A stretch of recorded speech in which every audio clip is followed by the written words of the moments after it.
Ricky Doyle and Leon Malloy weren't just names whispered in Liverpool's darkest corners. They were the architects of a ruthless war that spilled blood onto Bold Street. Their rise, their betrayals, and their violent clashes would tear apart the city's underworld and leave a trail of death in their wake. This is the story of power, revenge, and the brutal price paid when loyalty breaks down. On a cold November evening in 2016, Bold Street pulsed with its usual energy. Cafes were filled with laughter, students walked past boutique shops, and music drifted from bars just beginning to fill. It was a normal night in central Liverpool, until it wasn't. At exactly 8:47 p.m., the sound of gunfire shattered the calm. Two masked men dressed in dark clothing sprinted down the street, weaving between stunned pedestrians before raising automatic pistols and opening fire through the glass front of a popular cafe. Screams erupted as bullets tore through furniture, walls, and flesh. In seconds, the quiet hum of nightlife turned into chaos. One man lay motionless inside the cafe, slumped over a table, blood pooling beneath him. Another, who had been sitting near the window enjoying a coffee, was hit in the spine and collapsed. He would survive, but never walk again. The shooters fled before anyone could react. By the time police arrived, they were long gone, swallowed by the maze of alleyways that crisscrossed the city center. What looked like a random, senseless shooting was quickly revealed to be a targeted hit.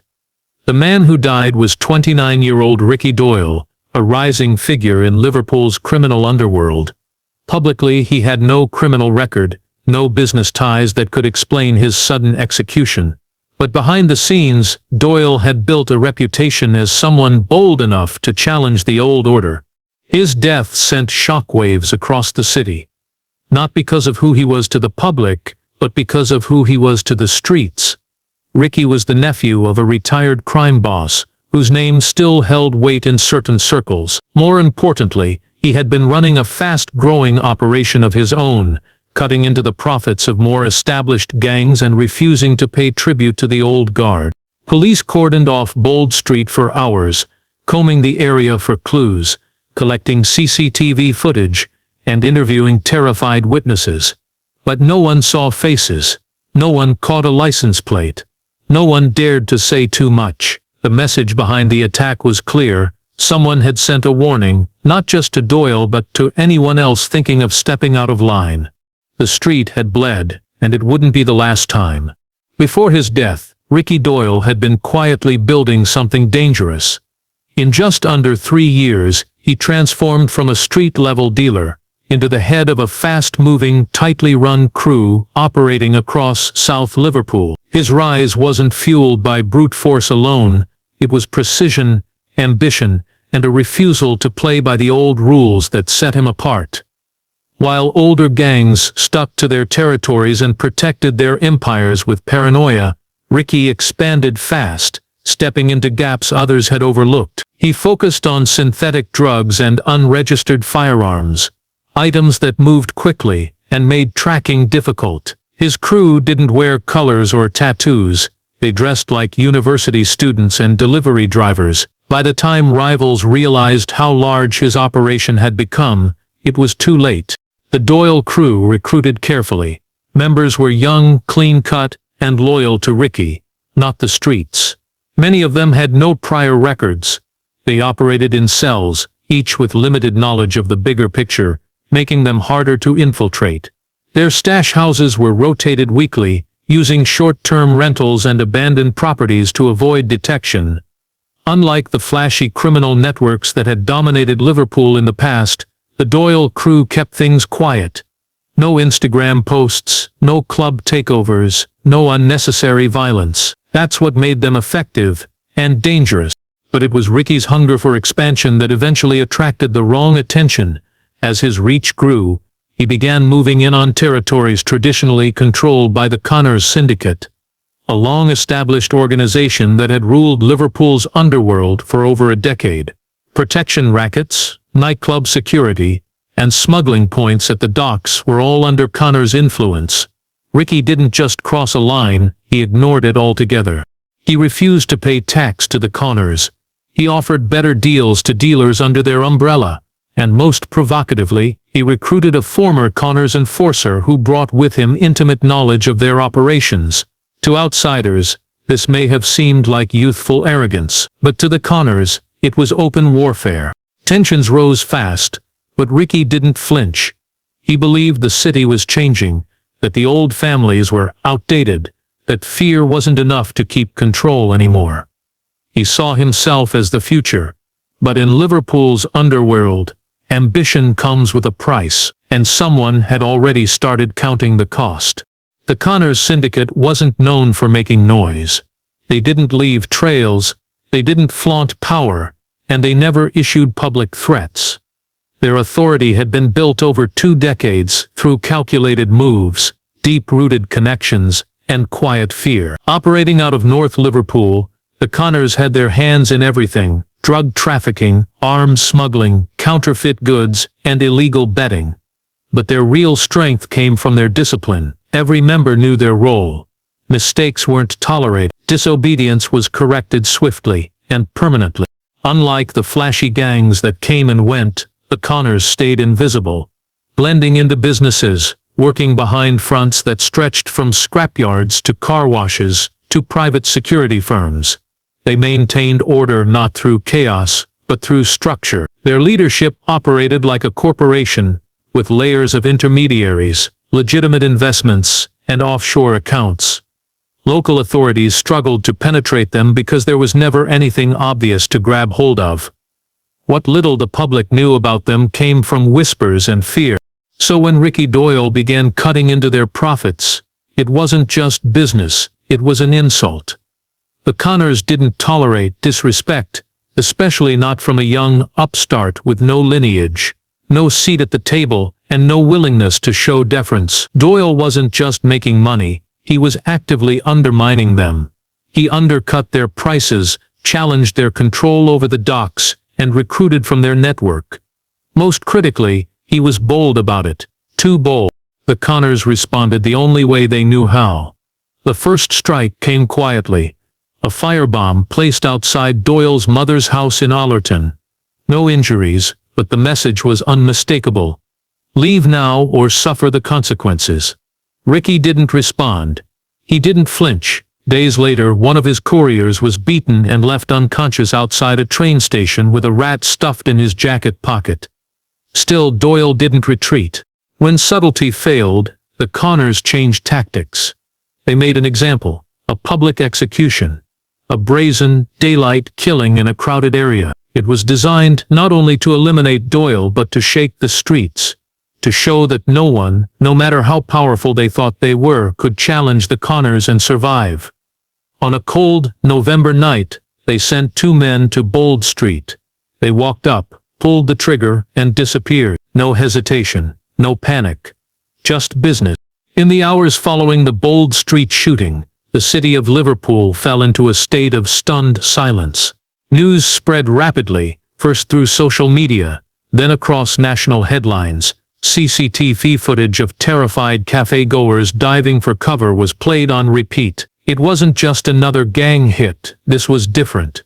It had happened in the heart of the city, in full view of the public, in a place considered safe and familiar. Suddenly, no one felt protected. Businesses closed early for days. Tourists avoided the area. Parents refused to let their children take the bus through the city center. The fear was tangible. Bold Street, usually alive with music and laughter, became quiet, uneasy. People walked faster. Shop owners installed new security cameras. Behind every corner, it seemed, there was a question: would it happen again? Police responded immediately, launching what they called a city-wide anti-gang initiative. High-visibility patrols were deployed across Liverpool. Armed officers were stationed near known hotspots. They promised swift justice. But as the investigation unfolded, the limitations became obvious. Witnesses had seen the shooters, but no one could describe them. The security footage showed 2 men in masks and dark hoodies. Their escape was too clean, too well rehearsed. There were no fingerprints, no discarded weapons, no getaway car to trace. The silence wasn't just due to fear. It was loyalty. In these parts of Liverpool, talking to police came with consequences. People knew better. Even those who hated what happened wouldn't speak. And those who wanted to stay alive certainly wouldn't. The streets might not have been controlled by the police, but they were always listening, always watching. While investigators hit wall after wall, something else was happening beneath the surface. The Doyle crew, now without its leader, began to fracture. Some members tried to keep operations going, others disappeared. Rivals began circling, sensing opportunity. The vacuum left behind by Doyle's death created tension across the criminal landscape. The Connors had sent their message, but it didn't end the conflict. It started something new. Whispers of retaliation grew louder. Younger gang members, loyal to Doyle's memory, wanted revenge. They didn't want peace. They wanted blood. And though Liverpool seemed quiet, the city was holding its breath. Everyone knew the violence wasn't over. It had just begun. 2 months after the Bold Street shooting, the city's uneasy calm was shattered once again. But this time, the violence struck in near silence. In the early hours of a foggy January morning, an explosion lit up the Liverpool marina. Residents awoke to the sound of sirens, smoke curling into the sky from a burning yacht docked near the edge of the waterfront. At first it was believed to be an accident, possibly a fuel leak or electrical fire, but when investigators combed through the wreckage, they found 2 bodies, burned beyond recognition with gunshot wounds to the head. This was no accident, it was an execution, hidden beneath the flame. The victims were later identified as Anthony Price and Kieran Walsh, both known enforcers for the Connors syndicate. They weren't high profile, but they were trusted, and they weren't the kind of men who let themselves get caught off guard. Someone had planned it carefully, luring them onto the boat, killing them silently, and setting the vessel ablaze to destroy evidence. It was methodical, cold, professional. Though no one claimed responsibility, the streets knew who was behind it. Leon, Skinner Malloy had taken control of what remained of the Doyle crew. He'd been Ricky's right hand from the beginning, a man with a reputation for patience and precision. Where Ricky had been ambitious and charismatic, Skinner was calculating, with a quiet, simmering rage. And unlike many others in the game, Skinner didn't talk. He acted. Skinner had kept a low profile in the weeks after Ricky's death, watching, listening, waiting. When the Connors thought they'd dismantled the Doyle network, Skinner was already rebuilding it. Smaller, tighter, more violent. He didn't want to reclaim lost territory. He wanted vengeance. The yacht explosion was his opening move. It wasn't just payback, it was a declaration. Skinner was showing the Connors that this wouldn't be like the old wars. There would be no warnings, no negotiation. His message was clear. If the Connors wanted a fight, he'd bring it to them in ways they didn't expect. Police once again appealed to the public. Again, no one came forward.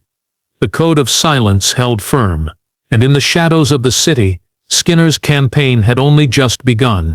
Leon Skinner Malloy had never been a name the public recognized, but within Liverpool's criminal circles, he was known as the one you never wanted to cross. After the Marina killings, his name became a whisper of dread. Skinner wasn't trying to rebuild Ricky Doyle's empire, he was dismantling his enemies instead, slowly, deliberately, and without mercy. In the months following the yacht explosion, a series of killings swept across the city. Each was more brutal than the last, and each targeted someone linked to the Connors syndicate. These weren't sloppy drive-bys or impulsive acts of revenge. They were carefully orchestrated.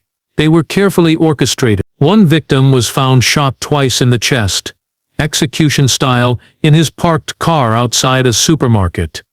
Another disappeared on his way home from work, and was later found in an industrial skip, hands bound with wire. But the most shocking incident came to be known as the Butcher of Kensington. It began with a missing person report. Nathan Kells, a mid-level Connors associate, who vanished one Friday night after leaving a bar in Wavertree. 4 days later, a cleaner at an abandoned butcher shop in Kensington made a gruesome discovery. Inside the walk-in freezer was Nathan's body, dismembered and wrapped in black plastic bags. The walls were splattered with blood. On the metal table, someone had placed a mobile phone left on video record. The footage showed nothing of the killing, only the final image. Nathan's face, lifeless, staring into the lens. The video was never publicly released, but word of it spread quickly. Even hardened criminals were shaken. Skinner had crossed a line most gangs wouldn't dare to. He wasn't just attacking the Connors' structure, he was trying to terrorize them from within. The brutality served a purpose. It fractured trust. Junior members began questioning whether leadership could protect them. Others started distancing themselves from the Connors altogether. As for Skinner, he became a ghost. Surveillance caught no images. Phones were dumped regularly. Weapons were never recovered. He moved through the city unseen, commanding a shrinking but fiercely loyal crew. Unlike Doyle, Skinner didn't want fame or fortune. His war wasn't about money, it was personal. And with each body that dropped, his message grew louder. This wasn't about territory anymore. It was about making the Connors bleed. Liverpool had seen its share of gangland bloodshed, but nothing matched the scale or precision of what came next. It was a Friday night in early March, when the Connors syndicate launched their most brutal counterstrike. A coordinated series of hits that would come to be known as the Night of the Black Vans. It began just after 9 p.m. A blacked-out van pulled up outside a pub in Everton. A man standing outside for a cigarette was gunned down without warning. Moments later, another van appeared outside a gym in Wavertree, where two men were ambushed in the parking lot as they were locking up. Within 45 minutes, 3 more scenes unfolded across the city. Each target was linked to Skinner's crew. 6 men were dead by the end of the night. All of them shot in the head. All of them known associates of the Doyle network. None of the attackers were seen clearly. The vans had no plates. CCTV cameras had been spray-painted or disabled in advance. Witnesses described the same thing at each scene. 4 men dressed in black, moving with military-like coordination, entering and exiting vehicles in under a minute. It was methodical, professional, a message from the Connors syndicate that they were far from finished. The public reacted with panic. News channels ran continuous coverage. Police set up checkpoints across the city, stopping vans and searching vehicles. But it was too late. The damage was done. It wasn't just about the lives lost. It was the psychological blow. Skinner's crew, already running lean, had been gutted. These were his lieutenants, his most trusted soldiers. In a single night, half of them were gone. Behind the scenes, authorities were shaken. They hadn't anticipated such a bold move in so many locations at once. They suspected insider information, someone feeding the Connors real-time intel. But no one came forward, no informants, no leaks. Just silence and fear. As for Skinner, he vanished completely. In the weeks that followed, not a single trace of him surfaced.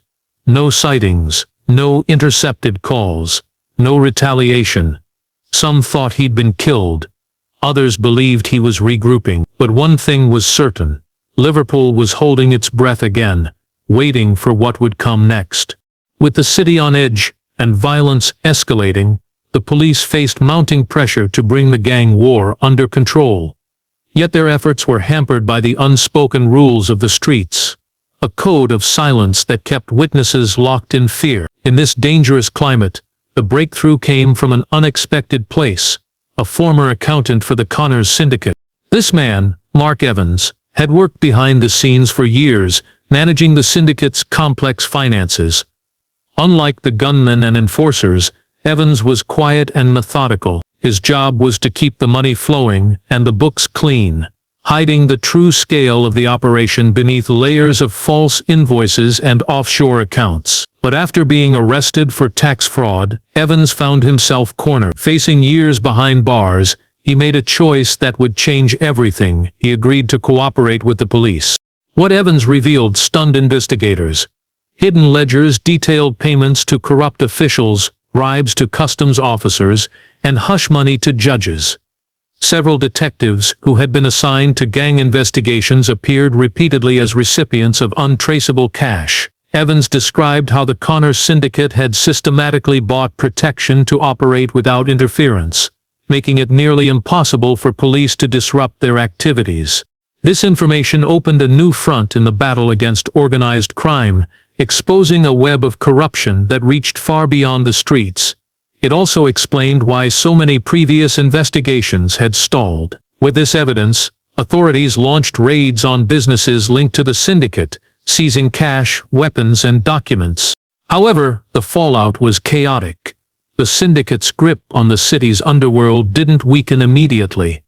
In fact, the arrests only intensified tensions as rival factions scrambled to fill power vacuums. Meanwhile, many officers implicated in the corruption scandal faced suspension or investigation, deepening mistrust between the police and the community. For Skinner and the Doyle remnants, the police crackdown was both a threat and an opportunity. With some Connor's leaders in custody and others under scrutiny, Skinner could exploit the disruption to rebuild. But the cost was high. No one could be sure who could be trusted anymore. The war had spilled beyond the streets and into the very institutions meant to protect the city. Liverpool was caught in a dangerous crossfire, and the end was nowhere in sight. After Skinner's death, Liverpool seemed to breathe a cautious sigh of relief. The relentless violence that had gripped the city for years appeared to slow, and for a time, the streets felt less dangerous. But beneath the surface, the battle for power was far from over. The void left by Ricky Doyle and Skinner's demise created a new landscape, one more fractured, unpredictable, and volatile than before.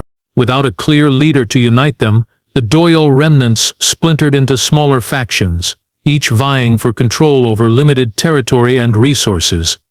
These groups operated like shadows, avoiding large-scale confrontations but engaging in frequent, brutal turf disputes. The Connors syndicate, weakened but not destroyed, shifted their tactics, no longer relying solely on violence, but working through corruption and alliances with emerging gangs. The city's underworld became a complex web of temporary partnerships and betrayals. Law enforcement tried to capitalize on the fragile truce. Increased surveillance, undercover operations, and community programs aimed to dismantle the remaining networks. However, the deep-rooted corruption uncovered during the investigation of the syndicate's finances meant progress was slow and often undermined from within. Trust between the police and local communities remained fragile, with many residents unwilling to cooperate fully for fear of retaliation. Meanwhile, new players began to rise. Younger criminals, inspired by the legends of Doyle and Skinner but wary of their mistakes, approached the game differently. They leveraged technology, using encrypted communications and cashless transactions to avoid detection. They blended into everyday life, making it harder to distinguish between the legal and illegal. This new generation was more elusive, less predictable, and arguably more dangerous. Despite the ongoing struggles, the city itself refused to be defined by its dark chapters.